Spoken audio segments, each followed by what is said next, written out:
The meaning of the name is captain of a boat or a ship or a plane. Interesting. And it's kind of, you know, that idea of being this leader in whatever realm you operate in. And it was always a very fitting name, I thought, for the band, as one of the forefathers of island reggae. And, you know, it's funny, my brother's name is Kapena. He's the oldest. And everybody asks, what came first, the band or the child? My dad put all of us into music very, very young. He kind of like, you know, he had this image in his mind of all his kids playing music with him. And to him, music has always been like, he says that music saved his life. When we were practicing growing up, he wouldn't know exactly what key we would be in. He would kind of like pound chromatically every single note on the piano until he found which one. And then he would hit it over and over and over and again and be like, it's this one, what is this called? What's that? You know? And I'd be like, G? Yeah, play that one, but not, you know, not that. You gotta, this one, you know, and he'll pound another one and be like, that's the chord, but play that. It comes back to community and just, you know, family. We've always been a very, very strong family, with our own set of problems, of course. Like, we're not perfect, but, you know, it always comes back to that, where it's family and very community-based and very much like giving back to people and giving back to communities. And I think that's what it's about at the core of it all, is just maintaining that feeling of community. At the core of it is family, you know, at the core of it is bringing people together and having that. And so I think my hope is to just be able to maintain that standard and that culture. You know, my dad is very much that guy who, like, if he doesn't have a minute to give you, he'll give you two. You know, he'll never like rush any kind of like meeting he'll have with anyone, or encounter is a better word. And I've seen him so many times where we're rushing from one performance to another, and my dad is the worst person to take anywhere, okay? Because you are gonna stop every like 2 steps, you're gonna stop.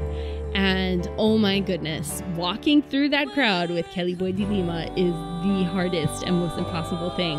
But I remember him just, if I get there at 8:30, I get there at 8:30. If I don't, then I'm gonna start late, you know, and that's what it is. But I'm not gonna snob all these hundreds of people on my way to getting to the other stage. These are the people that's gonna show up at my stage, you know. Message that they were trying to talk about was sustainability in Hawaii, and the fact that 85 to 90% of our food is imported from the mainland. And you know, recently I've been spending a lot more time on the Big Island, and I've been able to see firsthand how rich our land really, truly is. You know, I've witnessed firsthand and seen firsthand a lot of these farmers right down the road from where I am in Waimea who are thriving, and they are producing vegetables and fruit for, you know, not just our state, but for out the world as well. And I think a lot of people don't realize how many cattle ranches we have in Hawaii as well. I think during the pandemic, we've noticed how reliant we are on tourism, to the point where like it's just desperate, you know, to get back to that, to tourism, but not even realizing how our local businesses could really jumpstart our economy. It could really be the #1 thing that we rely on. Is, you know, in Hawaiian, you know, history, they had this bartering where they had people who lived by the ocean, people who lived up in the mountain, and they would trade. It was, I fish, you grow kalo, and when I catch, I give you, and when you harvest, you give me. We have come into this place where it's so hard to be happy for the other person. And I don't know if this is like a small town like mindset thing, or if this happens all over the world, but I feel like in Hawaii, in order to be any kind of successful, you've got to have like a side hustle, you know, because the cost of living is so high. And so I know a lot of my generation, millennials, and even, you know, before me, who are entrepreneurs in their own sense. They own their own businesses and they're successful doing whatever they do, whether it's real estate or hair or makeup or whatever it is. I see it a lot in our community where, you know, we'll see someone's success and, you know, not wish them the best. And I think my mom kind of like talked about it. I remember when we were growing up, and it was like the Ama crab syndrome. She used to tell us the story, and like something about the Ama crabs, which are those crabs on the rocks at the beach, where if you stick them all in a bucket, one of them will try to crawl out, and while it's crawling out, the others will like pull it down to bring it back down. And pretty much the premise of her telling us that story is that, you know, people will do that, where right when you're like crawling out of the bucket, they'll start pulling you down. Why is that? That's a good question. You know, I feel like social media makes it so much easier, where it's like you don't even have to give them your business. You could really support them by just reposting their post, you know, or whatever it may be. Or subscribing to my channel. Right. Exactly that. Subscribe. And it's little things like that. It's a click of a button and all of a sudden you're supporting a business, you know, and if you're lucky, you're supporting a business that supports other businesses, which is, you know, how we sustain ourselves. And it brings me back to like what I wish we could change is sustainability, is being able to have this thriving economy with just us. Like we can do this on our own, you know.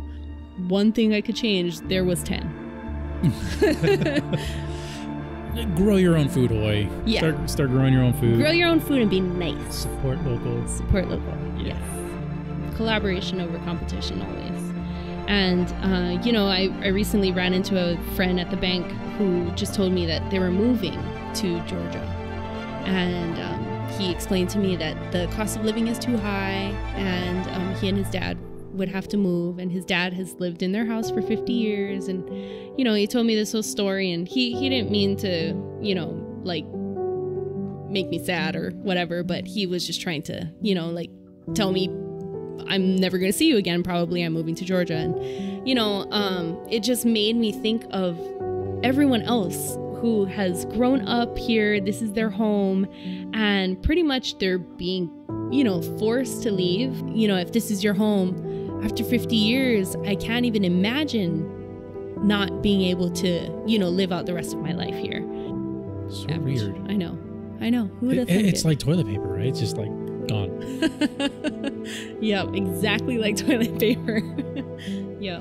That was insane when this pandemic first hit, and you're like, everybody buy toilet paper. And I know. What? I know. Why? With everything that has happened in 2020, I swear I'm still holding a grudge against how everybody was acting back in March. I'm very grateful to be at this point in my life. And I hope, you know, whoever is listening, and I hope it's a million of you out there listening, that if you take anything from this, it's just to be a nice person, be a kind human, especially in these times. I think everyone could just use that feeling of family, community, a smile through your mask. We can feel it. We can feel it through your mask.